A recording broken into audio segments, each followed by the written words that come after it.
Bonjour et bienvenue dans l'émission Tout en couleurs, un programme de divertissement, de partage, de savoir, mais surtout de belles rencontres. Au sommaire aujourd'hui, on commencera par les good news. Nous sommes partis à la finale nationale, 5e édition Voix des Outre-mer à l'Opéra Bastille. Pour le bien-être, nous sommes partis à la rencontre de Caïs Nabli, directeur du centre de thalassothérapie et spa d'Athénée Thalasso à Djerba. Pour la culture, il est là avec nous, notre invité Sadok Tounsi, auteur, compositeur, interprète, un grand artiste tunisien. Et il vient nous parler de son parcours et de son actualité. Et dans l'instant coaching, eh bien, on vous parlera de méchanceté humaine. Comment réagir face à la méchanceté humaine? Sadok Tounsi, bonjour. Bonjour Enda, merci beaucoup. Bonjour à tous les téléspectateurs et spectatrices des RTV. Merci à toi, Enda, et à toute l'équipe des RTV. Et je suis très ravi et ça me fait grand plaisir d'être entre des jeunes, machallah, et d'être chez vous aujourd'hui dans votre plateau, et c'est un honneur pour moi. Ben pour nous aussi, hein. Vous allez connaître justement, mais je pense que vous avez suivi l'émission Tout en couleurs, donc c'est vraiment un programme de découverte, de bien-être, de joie de vivre. Alors là, on va commencer cette émission Tout en couleurs par les good news. Nous sommes donc partis à la finale nationale, 5e édition, Voix des Outre-mer à l'Opéra Bastille à Paris, qui a eu lieu le 4 février, organisé depuis 2017 par le grand chanteur lyrique Fabrice Di Falco et l'association Les Contre-Courants, afin de favoriser l'émergence de chanteurs d'outre-mer à un niveau national et surtout de leur faire découvrir l'art de l'opéra. Est-ce que vous connaissez un peu l'opéra? Bien sûr, l'opéra de Paris, j'habite à côté alors. Ah oui. Dans le 9e arrondissement, donc à 5 minutes, bien sûr. Ouais. Vous aimez beaucoup Oui, bien sûr. L'opéra, ça fait partie comme chez nous, les classiques, comme Kaltoum, etc.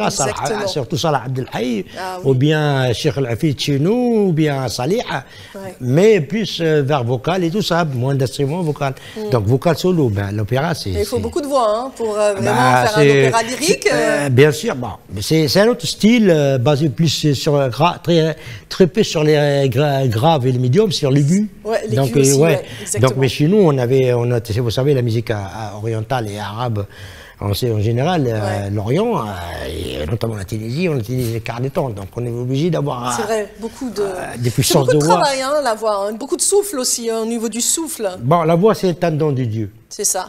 C'est pas donné à tout le monde de pouvoir avoir une belle voix. Après, savoir chanter. Voilà. Savoir économiser son souffle. Quand est-ce qu'il faut forcer? Quand est-ce qu'il faut monter? D'accord. Parce qu'on peut forcer, on pète ses cordes vocales.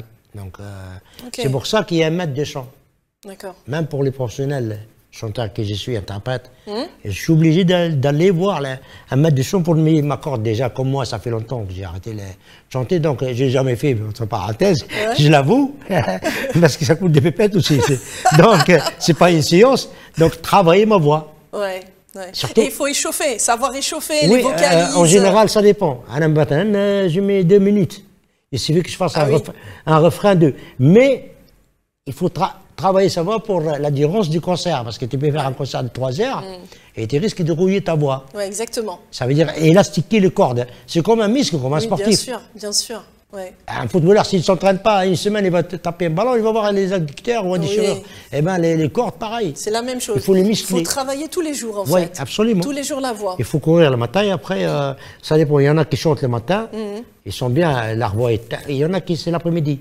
Donc, il faut courir, faire des sports, et protéger, et dormir aussi, bien sûr, et travailler sa voix. Alors, Sadok, il y a eu, lors justement de cette 5e édition, plus de 12 candidats amateurs ou professionnels qui viennent de Martinique, Saint-Barthélemy, La Réunion, la Guadeloupe, la Guyane, Saint-Martin, Mayotte, Saint-Pierre-et-Miquelon, Nouvelle-Calédonie, Polynésie française et Wallis et Futuna. Donc il y a aussi la présence d'un jury professionnel présidé par Richard Marté, critique d'art lyrique. Et lors de cette soirée, eh bien, a été décerné le prix Voix des Outre-mer et le prix Jeune Talent. Alors il faut savoir que tous les chanteurs ont été accompagnés au piano par la grande pianiste chef de chant, Kazuko Iwashima, sans oublier la présence de la ministre de la Culture, Madame Rima Abdul Malak. On regarde ensemble.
alors Sadok, comme vous avez vu, toutes ces voix hein, de jeunes, il y avait même des très jeunes, hein, comme on voit, et c'est vrai que c'est difficile de chanter aussi bien.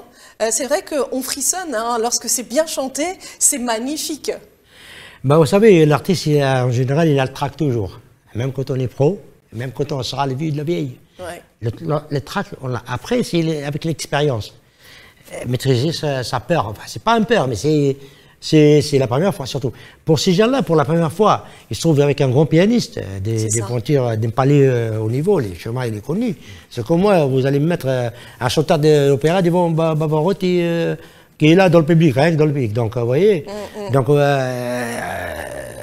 mais on voit le voix à travers même le tract et tout ça, on sait reconnaître les talents. C'est ça, exactement. Des fois, on peut chanter. Ouais. Juste, enfin, chanter avec la voix qui tremble, on va dire, mais on sait reconnaître s'il a la voix, s'il peut aller loin. C'est ça, exactement. Mais ça, c'est un professionnel qui peut reconnaître ça. Bien sûr, bien sûr. Moi, je ne suis pas spécialiste de l'opéra. Oui. Mais, mais ça se ressent aussi. Ah bah... Au niveau de la voix, par exemple, on voit lorsque ça tremble ou pas, ou lorsque c'est fluide, lorsqu'il monte aussi. Lorsqu'il monte au niveau de la voix des aigus ou des graves, on voit que là, on sent quand c'est vraiment travaillé ou pas, parce qu'il faut travailler le souffle. La musique, le chant, l'art, c'est un cri qui vient du cœur. Voilà, exactement. C'est un cri, comme j'ai dit dans ma biographie qui me présente, comme il dit Bernard Laville, la musique qui vient d'ailleurs. Moi, je lui dis, c'est la musique qui vient du cœur. C'est un cri qui vient du cœur. Ouais. On chante le bonheur ou la joie, ou on joue. Donc, quand on a l'oreille musicale, on le ressent tout de suite, on capte. C'est ça, exactement. Ça nous frissonne. En fait, oui, voilà, c'est ce que j'allais dire. Ça nous fait frissonner parce que ça parle à l'âme. C'est l'âme, en fait, qui... Comme je vous dis, l'âme, elle est reliée à quoi? Elle est reliée au cœur, oui. Et le cœur, il y a quoi dans le cœur? Il y a l'amour, la joie, le bonheur, l'amitié. Toutes les belles... Il y a des belles choses et des mauvaises choses. Oui, exactement. Il y a la jalousie, il y a de la haine. On a tout. Il n'y a que les gens saints qui sont des prophètes. Moi, je suis croyant. Tous les prophètes réunis, ils n'avaient pas ça. Ils étaient au service de l'humanité. Nous, non. Mais c'est avec notre éducation, notre expérience de la vie, c'est à nous de gérer. Moi, vous croyez que je ne suis pas jaloux? Ma jalousie, vous me dites, mais pourquoi lui? C'est humain. Mais voilà. Mais j'ai dit, oh là là là. Voilà. Stop. Fais mieux. Voilà. C'est ça, oui. Mais je pense qu'on doit apprendre en tant qu'artiste à être dans cette ouverture, mais aussi cette humilité, d'acceptation. Bien sûr. Qu'il y a un temps pour tout. J'accepte un jour, il y a avec toujours le travail. Plus fort qu'il soit. Oui, bien sûr. Mais avec le travail, on arrivera justement à ses rêves, à ses objectifs. Donc ça prend beaucoup de temps parfois. C'est dur. Et puis après, c'est en fonction des belles rencontres aussi. Vous savez, moi, avec l'expérience que j'ai eue, parce que je chante depuis 80, enfin, je suis dans le milieu musical, une partie en cachette, et après, Dieu merci, j'ai pas choisi carrière solo. Oui. Moi, dans ma petite tête, là, quand j'étais adolescent, gamin, mineur et après majeur, je suis arrivé mineur en France, mon rêve, c'est de créer un groupe et partager. Ouais. Et on ne peut pas applaudir un main tout seul. Ben oui, c'est sûr. Donc, je voulais partager. Vous voyez? Je voulais transmettre et apprendre. Transmettre, j'étais jeune, je ne peux pas transmettre beaucoup. J'avais le don. Ouais. Je sais que j'avais la voix. Mais il me faut lire, parce que la musique, moi, je ne suis pas... Au niveau solfège, je ne suis pas un gros musicologue. C'est un handicap. Mais autodidacte. Vous avez appris par vous-même. Oui, j'ai l'oreille. Oui, c'est ça. Ça veut dire que je travaille avec, par exemple, un compositeur. Quand j'écrivais pour Quartier Jour, les gars, ils chantent en rock. Jazz, rock. On remet, qui s'appelle Rachid, avec quelques mots français. Je travaille test. Comment je vais le travailler, moi, avec un compositeur sol, do, ré, mi, fa. Ah oui. Je veux dire quoi, moi? Eh bien, je joue, stop. Ici, je peux faire. Mais attends, on va enregistrer. Et bon, hop. Comment t'as fait? C'est ça, c'est l'écoute. L'oreille. Et l'intuition aussi. Oui, quand on aime la musique. Moi, j'aime.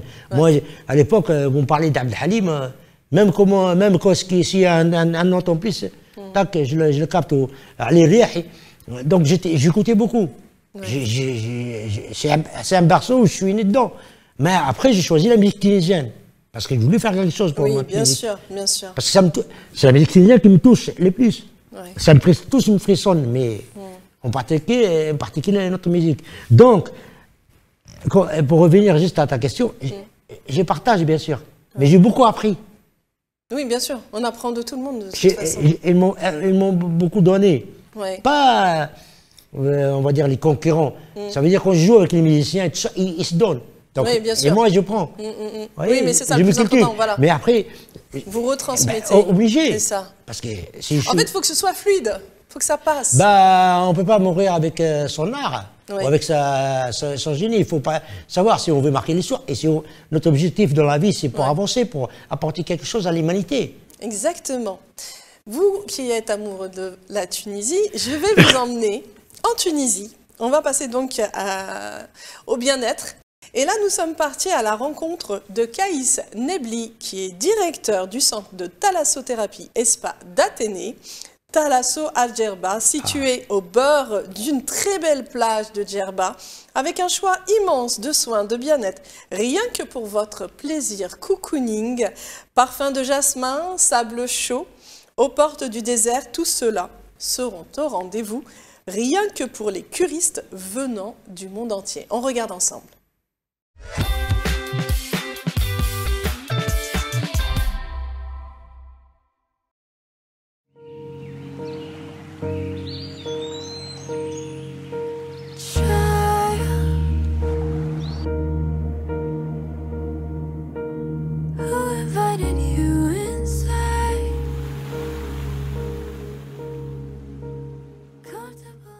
Dans la rubrique bien-être, nous sommes à Djerba maintenant avec Kaïs. Bonjour Kaïs. Bonjour.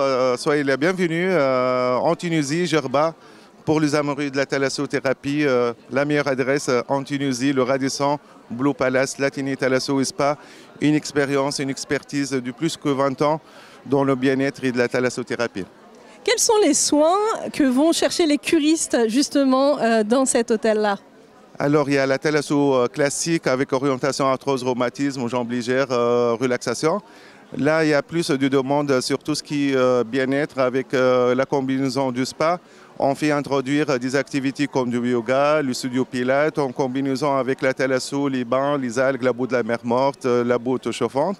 Et puis des massages du monde entre l'Indien, le Japonais, le balénais, dont on travaille plus la circulation énergétique, on travaille plus le méridien.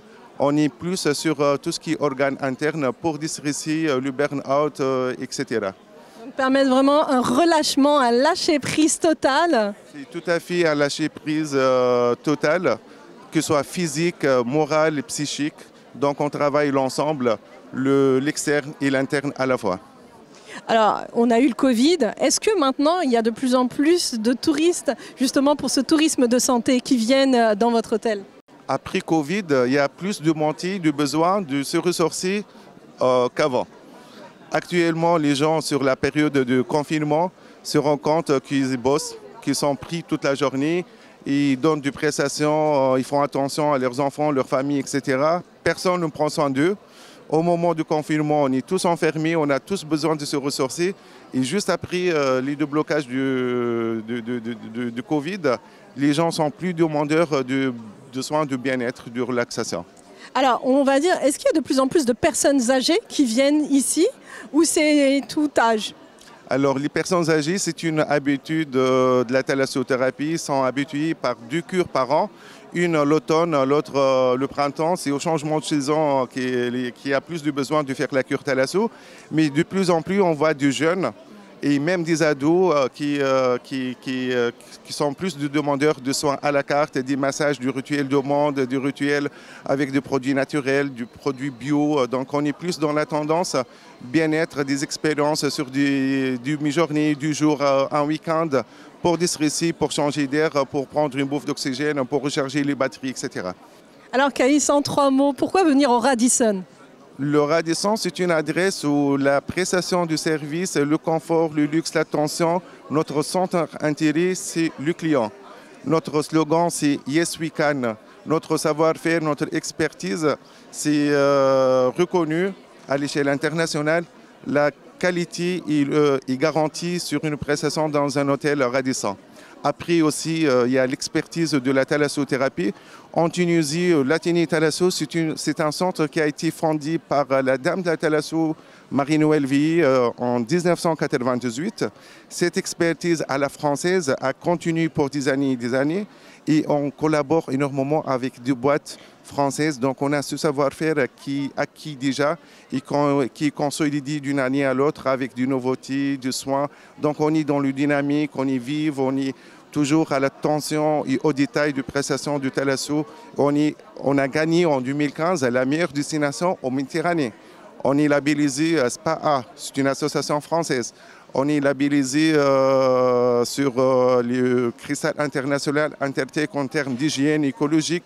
Et là, on prépare la certification du centre en ISO 17680. C'est une certification internationale en ISO qui sera bientôt annoncée pour l'Athénée Thalasso Djerba.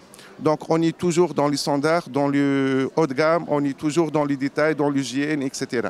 Merci beaucoup, Caïs. Ça fait grand plaisir et c'est un plaisir de passer avec votre chaîne et d'avoir parlé de la thalassothérapie en Tunisie. Merci, Djerba.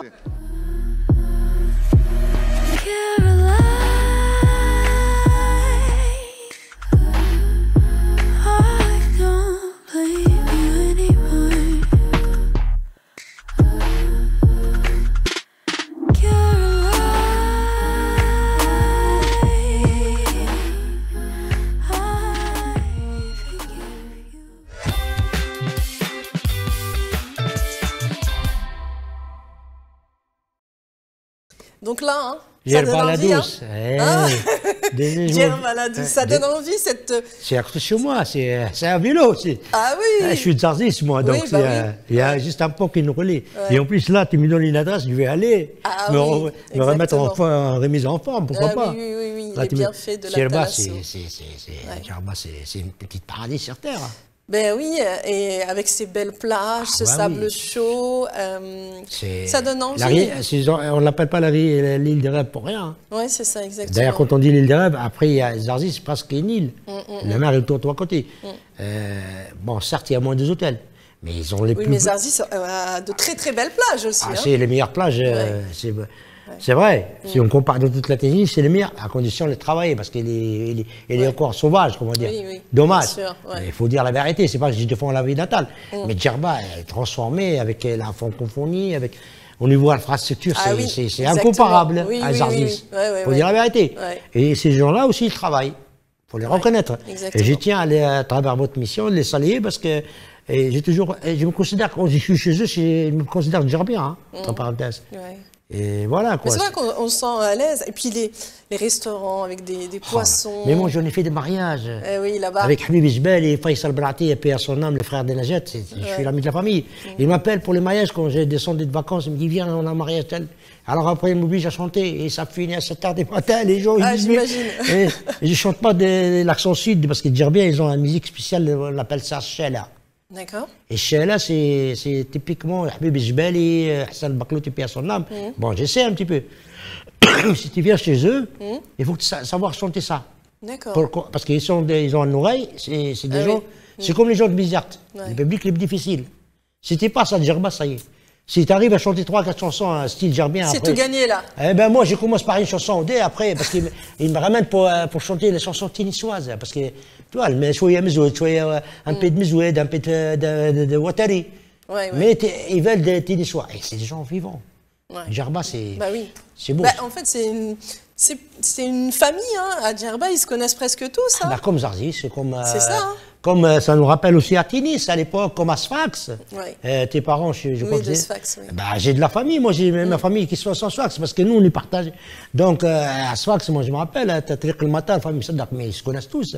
Les Sfaxiens, les gens qui vivent en Sfax, Karknate. Ah, Karkna. Ah là. J'ai des amis. Sadak, on va passer justement à la rubrique culture avec vous. Donc, grand artiste. Compositeur, écrivain, interprète. Et c'est vrai que, parlez-nous un petit peu, on va apprendre à vous connaître, de votre parcours professionnel. Comment ça a commencé? Bon, moi, j'étais, comment dirais-je, j'habitais Tunis, un quartier où il y a toute la musique. Je ne sais pas si tu as entendu parler, je mets le sourd dans le temps. Le sourd, c'est C'est un quartier où il y a tous les artistes qui se rencontrent. D'accord. Derrière Hafsiya, enfin Bab Saadoun, Souiqa et tout ça. Tennis, quoi. Oui. Bab Jdid, tout ça. Torbat el Bey, tous ces. Mais il y avait un coin. Et elle n'était pas loin de où j'habite moi. Et tous les artistes allaient là-bas. Ali Riah et tout ça. Mais Allah yarham, moi je n'ai pas connu Ali Riah. Maintenant, je connais Hamza, mais je ne le vois pas, mais j'étais jeune. Donc j'allais traîner avec mes potes et tout, et longtemps. Des fois, le gars dans des petits bureaux, boutiques. Il y en a l'autre qui joue le mizouad, l'autre le zokra, l'autre le tabla, l'autre le tsma kaman, le violon, le oud, le ghna. Et c'est comme ça. Après, bon, à 7 ans, mon père, il a vu mon père qui s'était. Il voulait retourner dans son ville natale, quoi, et tout. Apporter son aide à sa ville aussi pour la construction, c'est un grand maçon. Je suis arrivé à Zarzis, bon, c'est autre mode de vie. J'ai du mal à m'adapter au départ. Oui, parce que vous étiez à Tunis, où à là, Tunis, c'était vraiment voilà, une autre atmosphère, et là, vous arrivez à oui, parce que mes parents, et, bon, moi, et par l'intermédiaire d'un jeune qui l'ont s'occupé de lui, enfin, il me dit, il me montre des journaux, il me montre des visuels, il me dit, Zarzis, c'est la capitale. Ah bon? Il me dit, bah, c'est pour me baratiner, parce qu'ils savent que je fume beaucoup. Bah oui. J'étais un peu un garçon diable quand j'étais jeune aussi. Ouais, j'étais. Turbulent. C'est-à-dire, bon, tellement gentil serviable, mais comme là-bas, c'est des quartiers à tennis, t'as pas de cousins, de frères, tu prends dans la gueule. Donc, j'ai tellement pris, après, j'ai commencé à. Voilà. Après, pour vous défendre. Voilà. Et je suis arrivé à Zarzis, autre style, autre culture et tout ça. Mais mon père, il m'a pas laissé partir capitalement pour les vacances. Il a peur, l'âge de l'adolescence. C'est normal. À Zarzis aussi, j'étais obligé de m'imposer avec la force. Ça veut dire j'avais la mentalité de tennis, donc je tape le premier, après je tape sur moi. Il suffit d'un regard, je ne connais pas. Ils ont une langue différente. Oui, c'était difficile pour vous, l'adaptation. À tennis, par exemple, je dis, excusez-moi, je vais dire en roubaix, si vous permettez. Si c'est une insulte, non. Non. Et j'ai un collègue. Avec je اتكلم فيه انا Zarzis اتكلم فيه اني. Tu vois, c'est juste possible. Donc, moi, j'ai rigolé quand ils parlent comme ça. Des accents différents. J'ai rigolé, donc pour eux, c'est pas bon. Ah oui, ils pensaient que vous vous moquiez d'eux. Donc, c'était. J'ai mis 3 ans, 4 ans. Mon grand-père, il m'a dit, un jour, t'es griffé partout, là. Je suis parti, il a bien donné, parce qu'il a fait la vraie. J'ai dit, oui, mais j'ai pris pas. J'ai pris plein de coups. Oui, parce qu'à tennis, on dit Azizi et Zarzis sont des Jiddi. Alors, des fois, je lui dis Azizi, oui, mais comprends. Elle m'a dit, Asma. La prochaine fois, tu serres les dents, tu galoutes le brousse à la tête. Eh bien, tu tapes le premier, comme le mouton. Voilà. Et après, alhamdoulilah, je suis faire des amis, parce qu'ils m'adoraient après. Moi, j'ai pas de frère, donc j'ai partage. Même j'ai rien, je donne. Donc les gens, après, ils ont compris. Oui, bien sûr. Et après, ils ont appris à vous connaître. À me connaître, parce qu'ils disent, ouais, mesquin, il n'a pas de frère et tout, il est généreux, ta vie, il y a certains casse-croûtes, tu nous payes tous, parce que ma mère, elle me gâtait, puis à son âme, j'étais le seul garçon. Mon père, il était dur. Et il m'a lâché partir à 15 ans. Et là, c'était le déclic pour moi. Là, c'était l'étincelle. Pour la musique. Pour la musique, pour tout. Revenir après tant d'années de tennis, c'était ouf. J'adore Zarzis, mais j'ai dit, Zarzis, c'est bien l'hiver. L'été, je préfère pour les musiques, pour le chir. Hein. Ah oui, c'est pas pareil. Tennis. Oui, bien sûr. Donc, j'étais dans les mariages et tout. J'ai écouté beaucoup de musique. Le montée de Hadi Habouba les années 78, tout ça, j'étais aussi bercé par ça. Plus le Ouattari, puis à son âme Qasim Kafi, Safwa, Naama, tous les grands, quoi, Zouhaïra Salem. Vous les avez tous rencontrés? Oui, Ahmed Hamza, c'était des gros cylindrés. Et d'un côté, la musique. Et j'ai commencé à chanter, à apprendre. Je suis reparti faire mes études derrière Zarzis. L'année après, mon père, il m'a lâché encore. Alors, donc là, j'ai dit, il faut que j'aille à Al-Rachidia. Cette fois, la journée, j'apprends la musique et le soir, si je peux faire des mariages. Alors, mes potes, ils me disent, ouais, il y a un petit orchestre qui galère, mais je deviens. Alors, c'est pas possible, quelle voix qu'il a. Ils m'ont appris comment je chante. Alors, je faisais des numéros, ils me donnaient un petit but. Bon, c'était pas ça que j'ai cherché. Et un jour, j'ai dit, je vais aller à Al-Rachidia. J'étais là, j'ai écouté, et un jour, il m'a attrapé le surveillant, la SES, en Goury. Il m'a fait mal. Il a un petit caillou, il le mettait, je connais ça. Il m'a fait mal, et je pleurais, tu vois. Et Ouanas Karayeb est passé un grand compositeur qui s'occupait d'une émission de musique qui s'appelle Noujoum al-Ghad. C'est comme les stars de l'Académie Star et tout ça. Et pourquoi il pleure, le garçon? Lâche-le et tout ça. qu'est-ce que t'as? Je dis, ouais, moi, je voulais écouter, je voulais apprendre la musique. Moi, j'ai une belle voix, ils me disent et tout. Nanana. Ah ouais, t'as une belle voix, t'es sûr? Tous me disent ça. Bah écoute, tu sais quoi? Va me chercher par ici, il y a un khadra.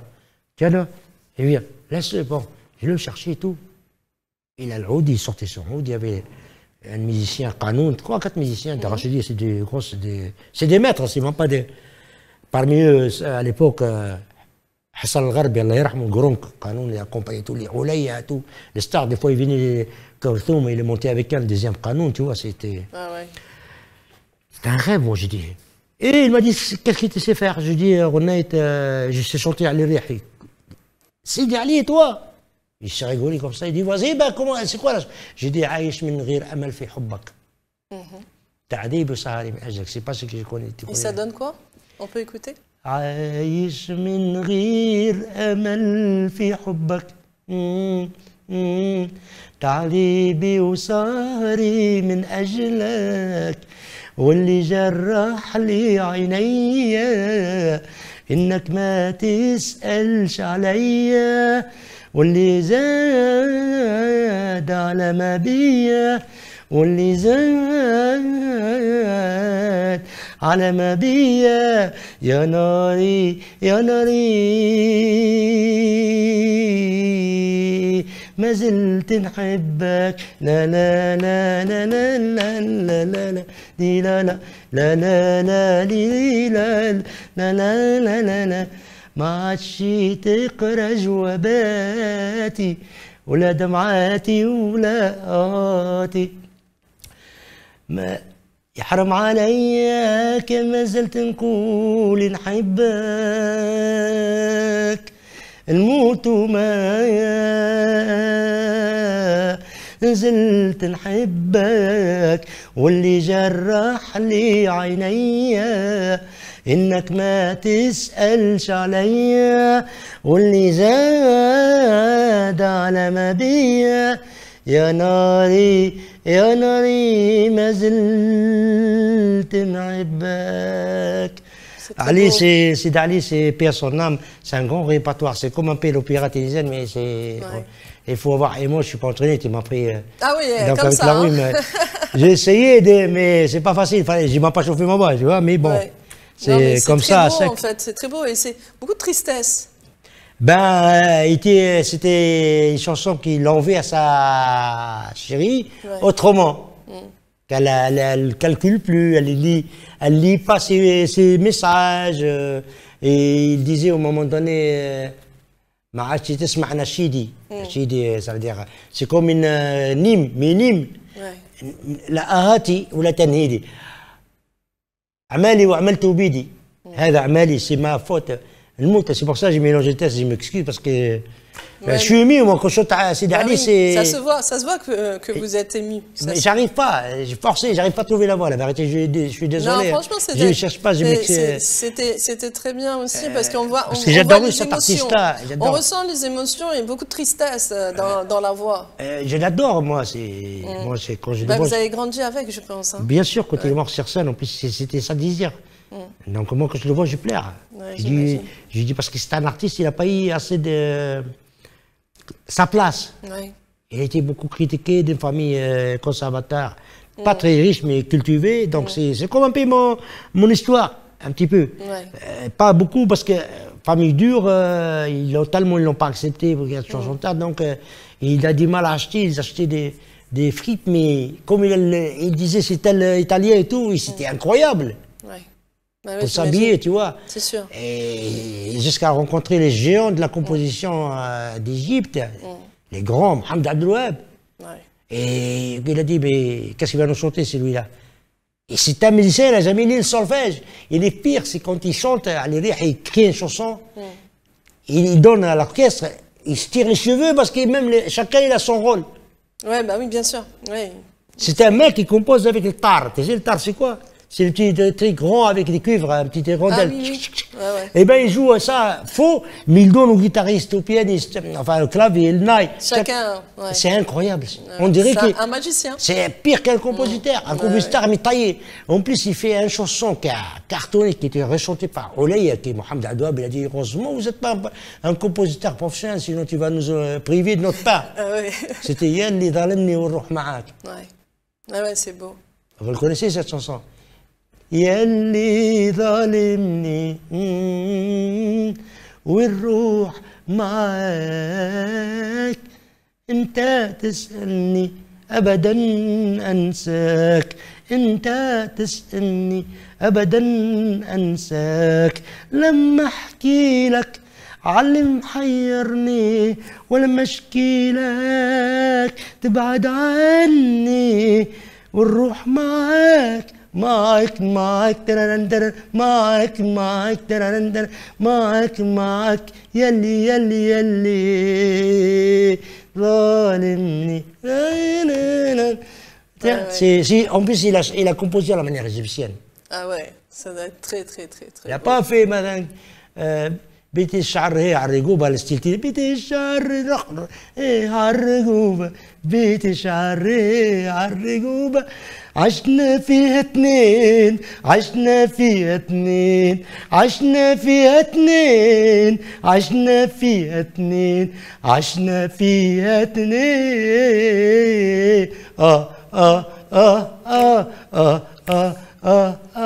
عشنا فيها اتنين انا ومحبوبه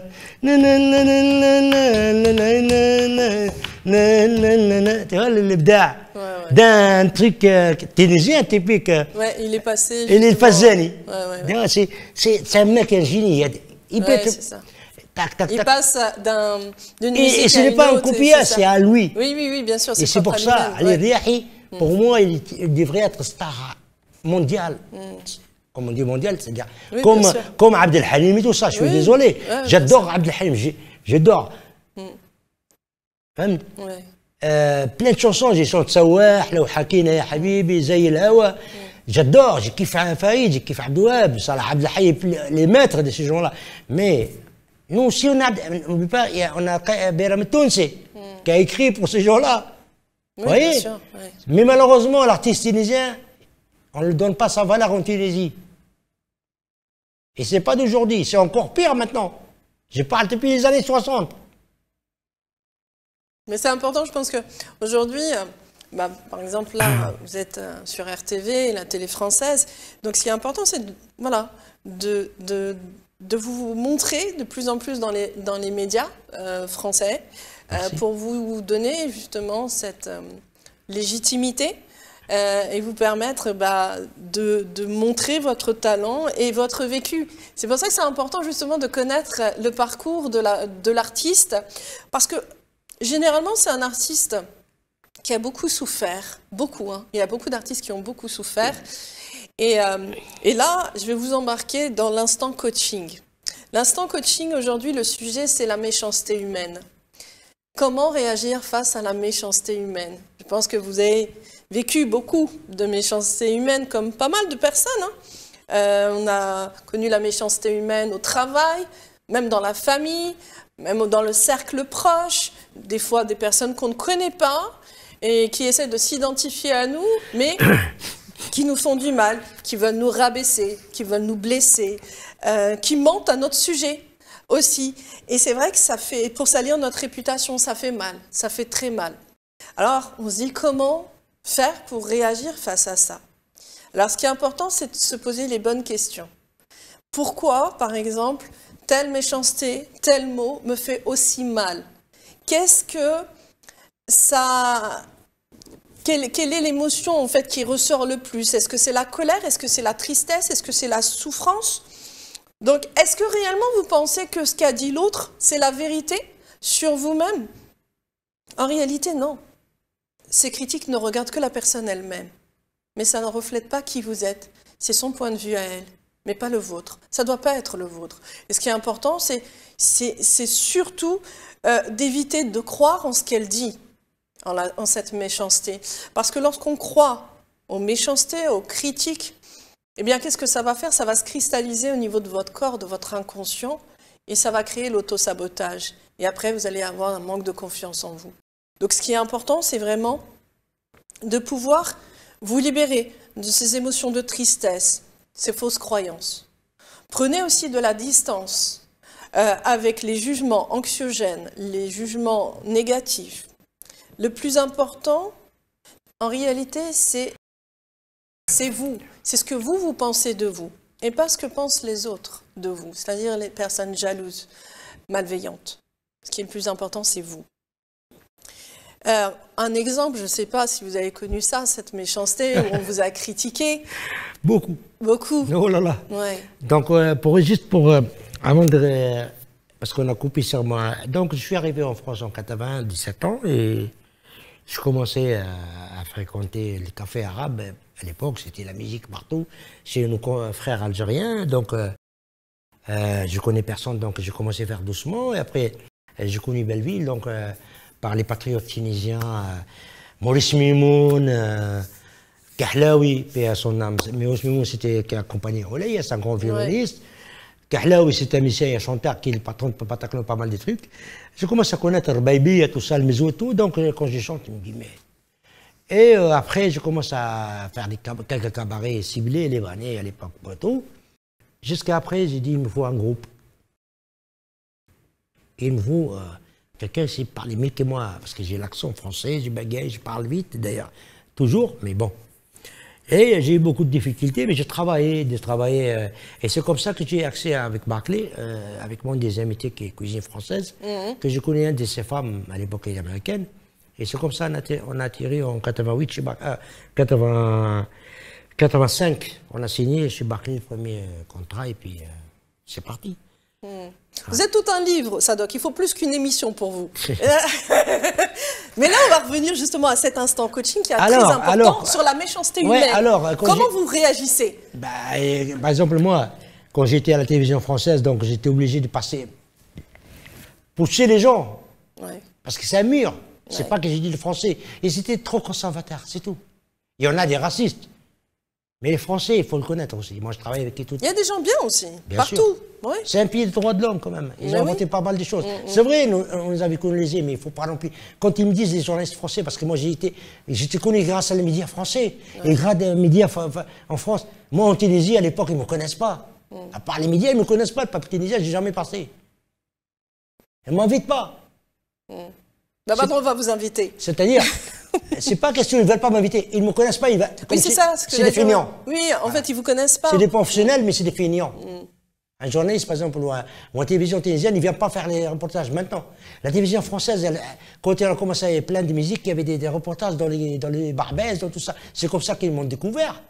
C'est vrai, grâce à Nadia Samir, que je la remercie. D'ailleurs, quand elle a fait, c'est elle qui a créé l'émission de Nuit de Ramadan, mais après, bon, mais notre histoire. Oui, c'est sûr. Allez, parlez-moi de la méchanceté. La méchanceté, il y a plein de gens que je les ai aidés. Je les pistonnais parmi des stars. On ne va pas citer les noms. Non, des rails. Ils ne m'ont pas calculé. Comment vous l'avez ressenti? Mais je suis plus respecté dans la population algérienne. Je tiens à saluer ma communauté, c'est grâce à eux que je suis revenu à la musique encore. Si je suis revenu après, dès 92 jusqu'à 2016, c'est pour les Algériens, les Tunisiens et les Marocains, et quelques Libanais et Égyptiens qui vivent en Europe et à travers les mondes. Qui vous ont aidé? Qu'ils étaient là, qu'ils me... Vous savez, une fois, pour parler de la méchanceté, j'ai participé dans une soirée à le cirque d'hiver. Les musiciens, j'avais un seul Tunisien. Il y avait des Algériens, il y avait des Marocains et des Français. Les Français étaient malades vraiment, mon guitariste.